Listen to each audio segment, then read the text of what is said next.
Hey YouTube family and GN subs, Humberto, attorney from the West Side, giving you good news. I am the good news guy. Those of you new to the channel, that's what I do.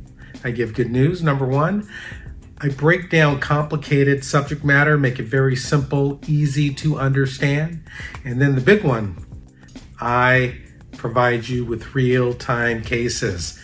I provide you with cases that I'm working on in my office to give you a sense of policy. Immigration policy, what's happening, right? I give you a sense of timing. That's really important. How long are these petitions, taking to be approved? What petitions are being waived, etc. And I've been asked a lot about, giving an update on my real cases, from my subscribers. So let's start with some real cases, folks.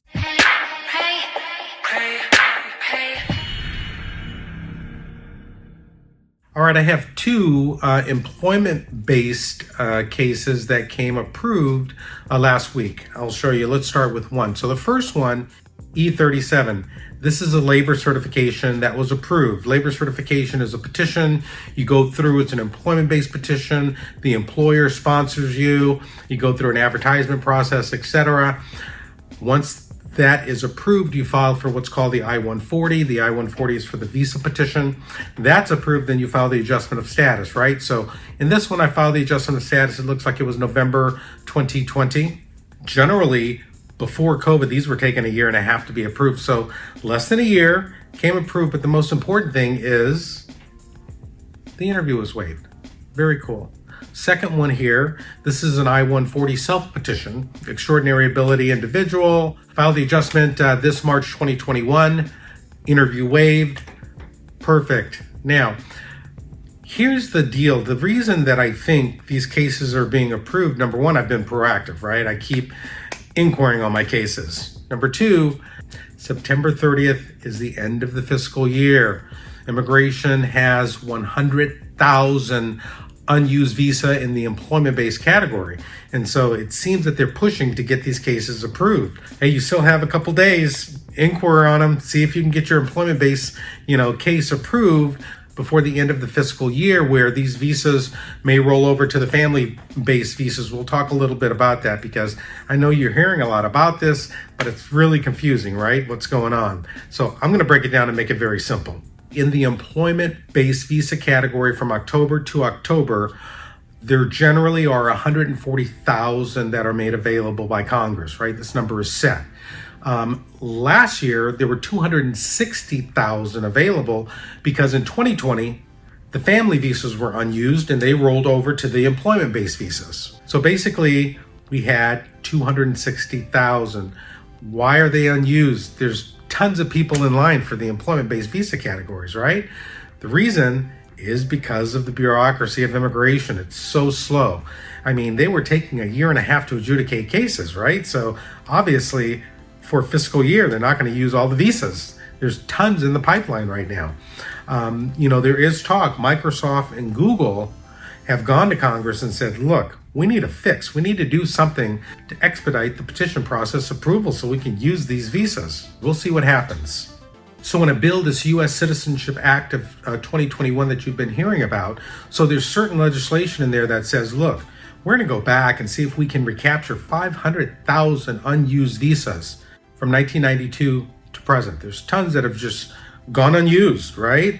What they do, sometimes they miscalculate the numbers and then it's just too late. They're on to a new fiscal year, or the number has been reached for the limit of family-based visas or employment-based visas, so they go unused. So there is talk, about in certain bills recapturing these unused visas. It happened before.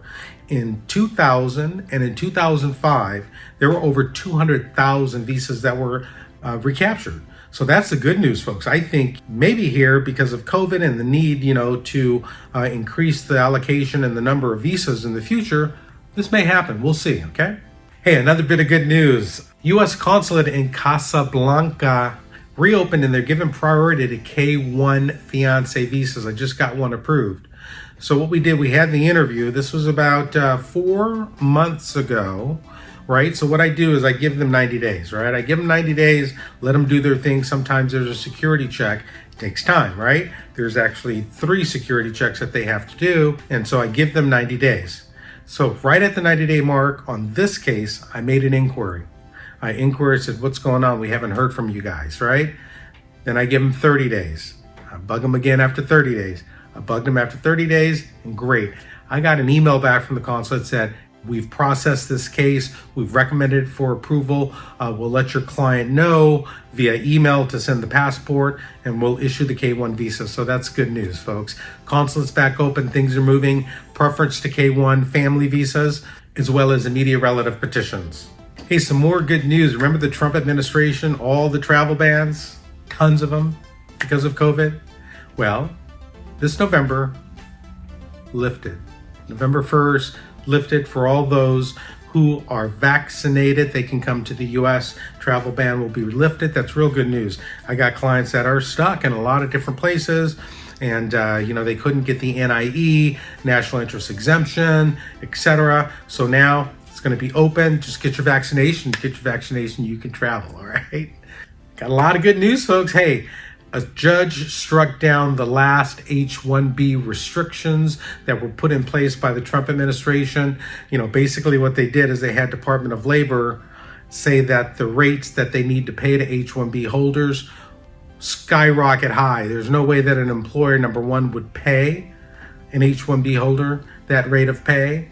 Number two, they couldn't pay. A lot of employers couldn't pay. So again, we see Google and some of the tech companies, they're very, very happy that this is gone. H1Bs are going to be great this March.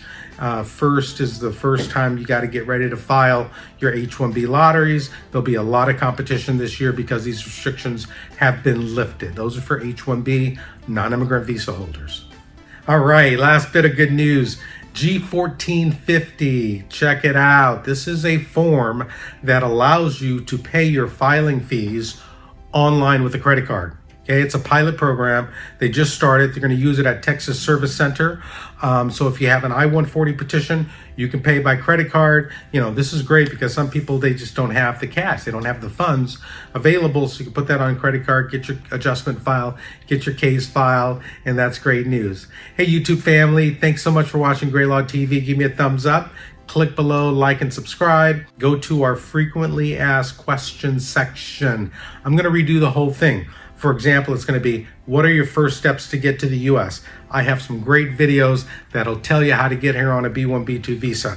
How do you win your marriage case? Great mock interviews showing you exactly how you can get that green card. So, hey, stay tuned and we'll see you next time.